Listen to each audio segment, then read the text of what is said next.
दोस्तों, किसी भी संपत्ति का बंटवारा करना इतना आसान नहीं है। काफी लोगों के बीच में मतभेद होते हैं, विवाद होता है। कई लोग ये सोचते हैं कि उस संपत्ति में से मुझे ये हिस्सा मिले। कोई लोग ये सोचते हैं कि मुझे इस संपत्ति में से ये हिस्सा मिले। कई बार कुछ जमीन का हिस्सा मेन रोड पे लग रहा होता है, तो बाकी के सभी सदस्य ये चाहते हैं कि मेन रोड का हिस्सा उनको मिले। तो इस तरह से उनमें आपसी विवाद होता है, लड़ाई झगड़ा होता है और एक राय, एक सहमति नहीं बन सकती। तो ऐसी स्थिति में फिर वो कोर्ट जाते हैं। तो कोर्ट में जाने के बाद उनका संपत्ति का बंटवारा कोर्ट किस प्रकार से करता है, आपस में उनकी सहमति किस प्रकार से क्रिएट होती है और ऐसी कौन सी प्रॉपर्टी होती है जिसका की बंटवारा किया जा सकता है। तो इस वीडियो में मैं आपको 6-7 ऐसे टॉपिक्स पे बात करूंगा जिन बातों का आपको किसी भी संपत्ति को बंटवारा करवाते समय ध्यान रखने की जरूरत है और वो सारी चीजें आपके सामने पेश आती हैं। कई बार परिवार में ऐसा कोई पावरफुल व्यक्ति होता है जो कि एक हिस्सा जो कि मेन रोड से टच में होता है, मौके का होता है, जिसकी कीमत ज्यादा होती है, उस पे कब्जा जमा के बैठ जाता है और बाकी के जो कमजोर लोग होते हैं उनको वो अंदर हिस्सा देना चाहता है, कई बार तो देना ही नहीं चाहता। ऐसी कंडीशन में आपसी सहमति नहीं बनने की वजह से उनमें फिर विवाद होता है, लड़ाई झगड़ा होता है और फिर उनको कोर्ट जाना पड़ता है। तो ऐसा वाद विवाद चाहे वो अनसेस्ट्रल प्रॉपर्टी हो यानी कि पुश्तैनी रूप से प्रॉपर्टी हो जिसका की बंटवारा न हुआ हो, या फिर सेल्फ एक्वायर प्रॉपर्टी भी हो सकती है जिसमें की जिसकी वो संपत्ति थी उसकी मृत्यु हो चुकी हो और बाद में उसके वारिसों में इस बात के लिए झगड़ा हो रहा है कि कौन सी संपत्ति का कौन सा हिस्सा किस दावेदार को या किस भागीदार को मिलेगा। तो ये संपत्ति के बंटवारे के समय डिस्प्यूट, आपसी वाद विवाद और लड़ाई झगड़े संपत्ति का जब बंटवारा होता है उस वक्त सामने आते हैं। तो किसी भी संपत्ति का बंटवारा करते समय या किसी भी संपत्ति का बंटवारा करवाते समय हमें कुछ नियम, कुछ सिद्धांत और कुछ ऐसी बातें हैं जिनको फॉलो करना चाहिए, उनको ध्यान में रखना चाहिए। और आज के इस वीडियो में मैं आपको वही बातें बताने वाला हूँ जिन बातों को अगर आप मद्देनजर रखेंगे, ध्यान में रखेंगे, तो किसी भी संपत्ति का बंटवारा बहुत अच्छे तरीके से करवा पाएंगे। तो इस वीडियो में आज हम यही जानेंगे कि किसी भी संपत्ति का बंटवारा करने का प्रोसेस क्या है, सिविल पार्टीशन सूट दायर कहाँ होता है, किस कोर्ट में होता है, कौन सी संपत्ति का होता है, ये तमाम सारी बातें हम इस वीडियो में आज जानने वाले हैं। साथ ही हम ये भी जानेंगे कि किसी भी व्यक्ति का संपत्ति का अगर वो बंटवारा कर ले तो फिर उसको क्या क्या चीजों का ध्यान रखना चाहिए कि संपत्ति का बंटवारा होने के बाद उसको भविष्य में किसी भी तरह का, किसी भी अन्य हिस्सेदार से किसी तरह का कोई विवाद का सामना नहीं करना पड़े और उस संपत्ति को वो चाहे जिसे बेच सके, चाहे जिसको वसीयत कर सके या चाहे जिसको गिफ्ट कर सके या अपने उपभोग में ले सके। तो दोस्तों, वीडियो में आगे बढ़ने से पहले यहाँ तक आपका हमारे साथ बने रहने के लिए शुक्रिया। और अब अगर आपको ये वीडियो समझ में आ रही है, अच्छी लग रही है, तो इस वीडियो को एक लाइक करके हमारे चैनल को सब्सक्राइब जरूर कर लीजिए और साथ में बेल आइकन भी जरूर दबा दीजिए ताकि इसी तरह की आने वाली वीडियोज की नोटिफिकेशन आपको आगे भी मिलती रहे। तो दोस्तों, किसी भी संपत्ति का आप बंटवारा करना चाहते हैं, उसको पार्टीशन करवाना चाहते हैं, तो सबसे पहले जो बात आपको ध्यान रखने लायक है वो ये है कि आपको ये देख लेना चाहिए कि वो संपत्ति एंसेस्ट्रल प्रॉपर्टी हो यानी कि पुश्तैनी संपत्ति हो और जिसका अभी तक कोई बंटवारा न हुआ हो। क्योंकि जब भी आप कोर्ट में जाकर उसके लिए अपील दायर करेंगे तो कोर्ट में भी आपको यह साबित करना पड़ेगा कि वो आपकी पारिवारिक पुश्तैनी संपत्ति है,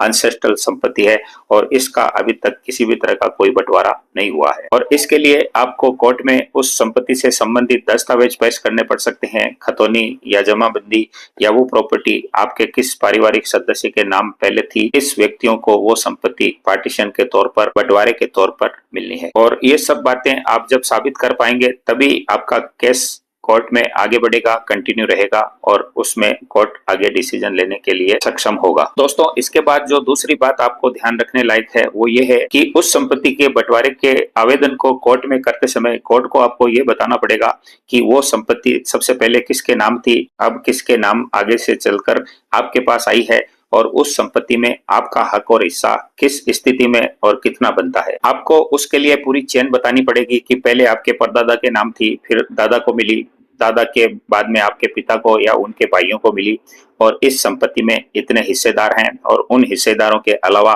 इस संपत्ति में मैं भी हिस्सेदार हूं और मेरा हिस्सा इतना बनता है, इसलिए इस संपत्ति के टोटल हिस्से में से मेरा हिस्सा मेरे नाम से दर्ज किया जाए। ये सारी डिटेल्स आपको कोर्ट को विस्तारित रूप से लिख कर देनी होगी। ये सारी डिटेल जब आप कोर्ट को लिख कर दे देंगे और ये बता देंगे कि उस प्रॉपर्टी पर आपका हिस्सा किस तरह से बनता है और आप किस तरह से उस प्रॉपर्टी में हिस्सेदार हैं, तो फिर कोर्ट उस बात का संज्ञान जरूर लेगा। इसके बाद दोस्तों जो तीसरी बात आपको ध्यान रखनी चाहिए, किसी भी संपत्ति के बंटवारे को कोर्ट में ले जाकर अपील करते समय आपको ये ध्यान रखना चाहिए कि आपकी जो टोटल संपत्ति है उसमें से आप जो भी अपील करेंगे तो आप अपने हिस्से का ही बंटवारे के लिए कोर्ट को आवेदन कर सकते हैं। यानी कि आप समस्त संपत्ति में से आपका जितना हक बनता है या आपका जो शेयर बनता है आप उसी हिस्से की डिमांड कर सकते हैं। बाकी के सभी दूसरे लोगों के हक और हिस्से को आप छेड़ भी नहीं सकते। कहने का ये मतलब है कि किसी दूसरे के हक और हिस्से को आप अपने लिए नहीं मांग सकते। कोर्ट सिर्फ ये देखेगा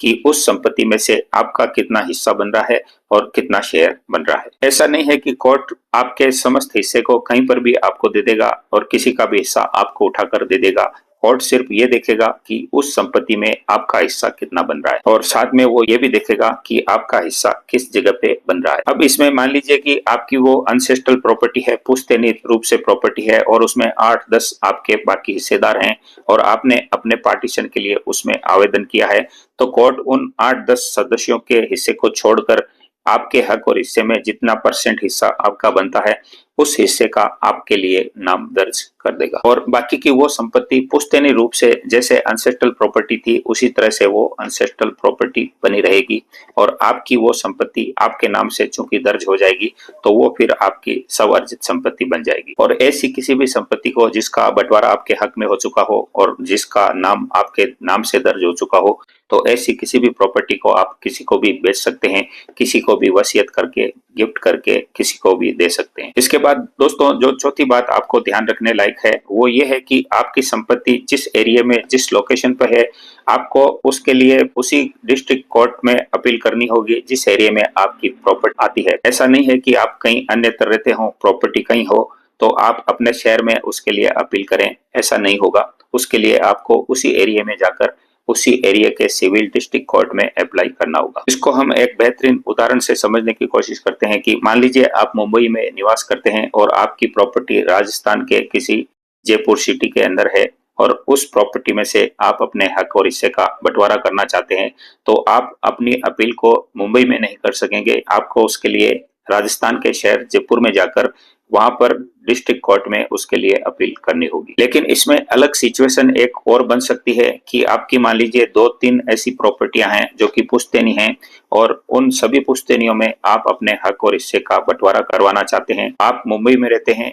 आपकी प्रॉपर्टी एक बेंगलुरु में है, एक राजस्थान के जयपुर शहर में है और एक चेन्नई सिटी में है। तो उसके लिए आप चाहें तो जयपुर सिटी जाकर प्रॉपर्टी के लिए बंटवारे का अप्लाई कर सकते हैं और आप चाहें तो तीनों अलग अलग सिटी में जाकर उसके लिए अप्लाई कर सकते हैं। लेकिन अगर आप चाहें तो एक ही प्रॉपर्टी के लिए अप्लाई करके बाकी की सिटी के टोटल प्रॉपर्टी को उसमें अटैच करवाने का एप्लीकेशन भी कोर्ट में दे सकते हैं। अब दोस्तों जो किसी भी प्रॉपर्टी के बंटवारे के स्वरूप आपको ध्यान रखने लायक बात है, पांचवी बात जो ध्यान रखने लायक है वो ये है कि आपको किसी भी प्रॉपर्टी के बंटवारे के स्वरूप किसी भी कोर्ट में अपील करनी पड़े तो उसके लिए आपको उस प्रॉपर्टी के ओरिजिनल दस्तावेजों की जरूरत नहीं पड़ती है। उसके लिए आपके पास अगर उस प्रॉपर्टी के टोटल जीरोक्स की कॉपी है तो उस जीरोक्स की कॉपी से भी आपका आवेदन अप्लाई किया जा सकता है, क्योंकि कई बार उस प्रॉपर्टी के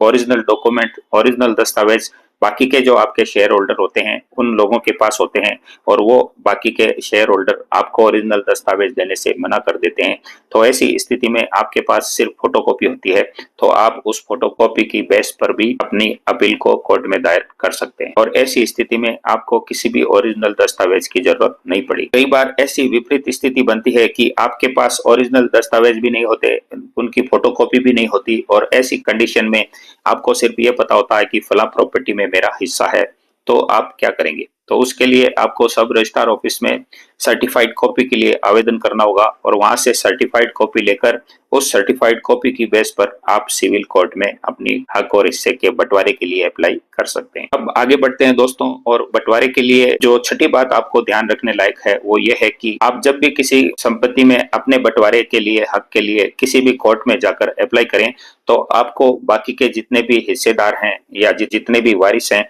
उन सभी वारिसों को आपको इत्तला जरूर दे देनी चाहिए, उनको एक सूचना जरूर दे देनी चाहिए कि आप उस संपत्ति में से अपना हिस्से का बंटवारा करवाना चाह रहे हैं और उस हक और हिस्से को अपने नाम से करवाना चाह रहे हैं। और चूंकि अगर आप ऐसा नहीं करते हैं, अपने शेयर होल्डर को या बाकी के हिस्सेदार को अपने हिस्से का आप बंटवारा जो करवाना चाहते हैं उसकी सूचना नहीं देते हैं और बाद में उनको अन्य सोर्स से उस सूचना का, आपकी उस गतिविधि का पता चलता है, तो वो आपके खिलाफ जा सकते हैं और आपके खिलाफ कोर्ट में अपील दायर कर सकते हैं और ऐसे में आपका बंटवारा आपके नाम से होने से रुक सकता है। दोस्तों, इसमें कोर्ट के भी स्पष्ट दिशा निर्देश हैं कि आप जब भी किसी संपत्ति का बंटवारा करना चाहते हो और वो संपत्ति आपकी पुश्तैनी रूप से हो और उसमें आपके बाकी हिस्सेदार भी हों, तो आपको अपना हिस्से का बंटवारा करने की अपील करते समय या उससे पहले अपने बाकी के हिस्सेदारों को उस सूचना से अवगत करवा देना चाहिए कि आप उस प्रॉपर्टी में से अपने हक और हिस्से को बंटवारा करवाना चाहते हैं। क्योंकि कई बार ये होता है कि बाकी के रिश्तेदार आपत्ति कर देते हैं और वो ये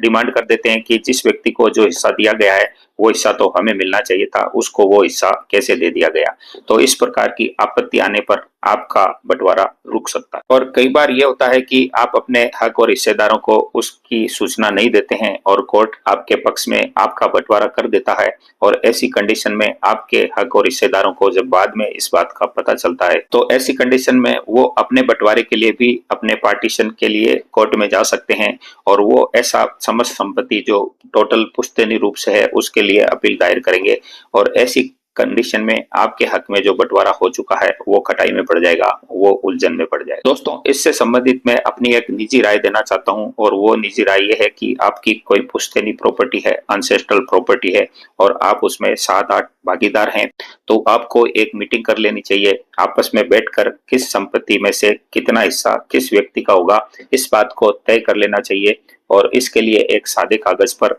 पूरी तफसील और पूरी डिटेल्स लिख लेनी चाहिए। इससे सभी हिस्सेदारों के मन में ये क्लियर हो जाएगा कि उस व्यक्ति का उस संपत्ति में से कितना हिस्सा है और किस व्यक्ति को किस जगह पर वो हिस्सा प्राप्त होगा। इससे एक आम राय और आम सहमति बन सकती है और अगर आप पार्टीशन के लिए कोर्ट जाते हैं तो ये सादा पेपर जिसमें सबके सहमति से साइन किए गए होते हैं आपके लिए बहुत फायदेमंद हो सकता है और इससे कोर्ट को आपके पक्ष में बंटवारा दाखिल करने में आसानी रहती है। और दोस्तों, इस वीडियो के अंत में जो 7वीं बात आपको ध्यान रखने लायक है, जिस बात का आपको गौर कर लेना चाहिए, अपने जहन में बिठा लेना चाहिए, वो ये है कि जब भी आप अपनी संपत्ति का बंटवारा करने के लिए किसी कोर्ट में जाते हैं, पार्टीशन सूट दाखिल करते हैं या अपने बंटवारे के लिए कोर्ट में अप्लाई करते हैं, तो कोर्ट में आपको एक कोर्ट फीस जमा करवानी होती है और वो कोर्ट फीस उस प्रॉपर्टी की, उस संपत्ति की वैल्यू पर आधारित होती है कि कोर्ट आपसे कितनी फीस लेगा। तो अब यह सवाल आता है कि वो कोर्ट फीस कितनी होती है और वो किस वैल्यू पे लगती है,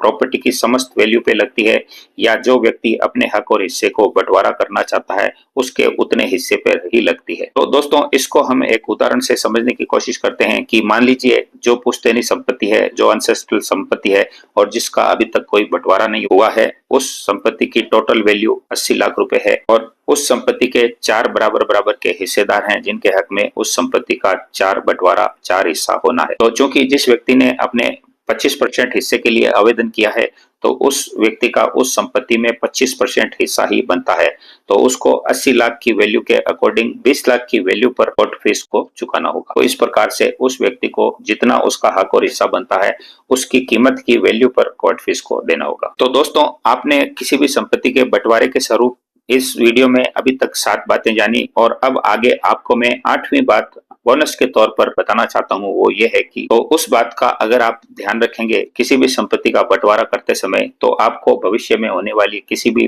प्रकार की परेशानी से निजात मिल जाएगी और आपकी आने वाली पीढ़ी अभी भी किसी भी कंडीशन में परेशान नहीं होगी। और वो ये है दोस्तों कि कई बार कृषि भूमि होती है, खेत होता है, प्लॉट होते हैं, ऐसी किसी भी संपत्ति का बंटवारा करने में आसानी होती है। लेकिन मान लीजिए किसी की पुश्तैनी संपत्ति होती है और वो छोटा सा एक प्लॉट होता है और उस प्लॉट पे 4 मंजिला एक बिल्डिंग बनी हुई होती है, उसमें 4 फ्लोर बने हुए होते हैं और 4 रहवास अलग अलग बने हुए होते हैं और उस संपत्ति के 4 ही वारिस होते हैं जो उस संपत्ति को बराबर बराबर बांटना चाहेंगे। तो ऐसी किसी भी संपत्ति का बंटवारा किस प्रकार से होगा? तो एक तरीका तो यह है कि उन चारों में एक सहमति बन जाए, एक भाई ग्राउंड फ्लोर ले ले, दूसरा भाई फर्स्ट फ्लोर ले ले, तीसरा थर्ड फ्लोर ले ले और चौथा फोर्थ फ्लोर ले ले और इस प्रकार से हर फ्लोर का हिस्सा एक एक भाई को मिल जाए। तो इस प्रकार से उस संपत्ति का बंटवारा हो सकता है। लेकिन कई बार विवाद और मनमुटाव और लड़ाई झगड़ा इसलिए बनता है कि जो भाई ग्राउंड फ्लोर लेना चाहता है उसको टॉप फ्लोर देने की हिमाकत की जाती है और वो टॉप फ्लोर लेने से मना कर देता है। इस प्रकार उनमें आपस में एक सहमति नहीं बनती कि कौन सा व्यक्ति किस प्रॉपर्टी को किस हिस्से को लेगा। तो ऐसी कंडीशन में फिर उनमें विवाद होता है और कोर्ट कचहरी जाकर कोर्ट में एक पार्टीशन सूट उनको दाखिल करना होता है। तो फिर ऐसी स्थिति में कोर्ट उस प्रॉपर्टी का बंटवारा किस प्रकार करता है। तो सबसे पहले कोर्ट उन सब लोगों की सहमति लेता है और अगर वो कोर्ट के कहे अनुसार आपस में एक एक फ्लोर को बांट लेते हैं तब तो किसी तरह की कोई समस्या ही नहीं आती है। लेकिन समस्या तब आती है जब उनमें से जिस व्यक्ति को कोर्ट ग्राउंड फ्लोर देना चाहता है वो उस फ्लोर को लेने से मना कर देता है और वो टॉप फ्लोर की मांग करता है और दूसरा व्यक्ति टॉप फ्लोर को छोड़ना नहीं चाहता। तो ऐसी स्थिति में जब कोर्ट का डिसीजन भी वो लोग नहीं मानते तो फिर कोर्ट ऐसी स्थिति में क्या डिसीजन लेता है। तो ऐसी प्रॉपर्टी जिसमें 4 मंजिल बनी हुई है और 4 ही हिस्सेदार हैं और वो कोर्ट के कहे अनुसार उन चारों हिस्सों को लेने के लिए एग्री नहीं है तो कोर्ट एक नीलामी आयोजित करता है, ऑक्शन आयोजित करता है और उन तीनों चारों भाइयों के बीच उस ऑक्शन को करता है और चारों भाइयों में से जो व्यक्ति उस प्रॉपर्टी की अच्छी वैल्यू निकालता है उस अच्छी वैल्यू को उन चारों में बराबर बराबर बांट दिया जाता है और उस संपत्ति की रकम के बदले वो प्रॉपर्टी उस एक व्यक्ति एक हिस्सेदार के नाम कर दी जाती है। लेकिन इसके बाद कोर्ट के सामने एक और अन्य विकट स्थिति बनती है और वो ये बनती है कि उन चारों में से कोई भी व्यक्ति उस प्रॉपर्टी को लेना ही नहीं चाहता और अपने अनुसार उसका हक और हिस्सा और बंटवारा करना चाहता है। तो इसके लिए कोर्ट आम जनता के सामने एक आम नीलामी सूचना जारी करता है और उस प्रॉपर्टी का ऑक्शन करता है और उस प्रॉपर्टी को जो व्यक्ति अच्छे दामों में खरीदता है उस प्राप्त रकम से उस चारों हिस्सेदारों के हक में रकम को बराबर बराबर बांट कर उनके हिस्से कर दिए जाते हैं और उस प्रॉपर्टी को जिस व्यक्ति ने ऑक्शन में प्राप्त किया है उसके नाम से उसको दर्ज कर दिया जाता है। तो दोस्तों इस प्रकार से किसी भी एंसेस्ट्रल प्रॉपर्टी यानी कि पुश्तैनी प्रॉपर्टी के हक और हिस्से और बंटवारे हम आपसी सहमति से करें तो किस प्रकार करें, कोर्ट कचहरी जाना पड़े तो कहां पर वाद दायर करें और किस प्रकार से करें और अपने हक और हिस्से को बंटवारे के स्वरूप कैसे प्राप्त करें, इस वीडियो में हमने जानने की कोशिश की है। तो उम्मीद करता हूं कि ये वीडियो आपको अच्छी लगी होगी, पसंद आई होगी। वीडियो अच्छी लगी है, पसंद आई है तो अब एक झट से इसको लाइक जरूर कर दीजिए। हमारे चैनल को सब्सक्राइब करके बेल आइकन बटन जरूर पुश करें ताकि इसी तरह की वीडियोस की नोटिफिकेशन आपको आगे भी मिलती रहे और आप हमारे वीडियोस देखते रहें। तो दोस्तों हम आपसे मिलते हैं नए वीडियो नए कंटेंट के साथ। तब तक के लिए नमस्कार, जय हिंद, जय भारत।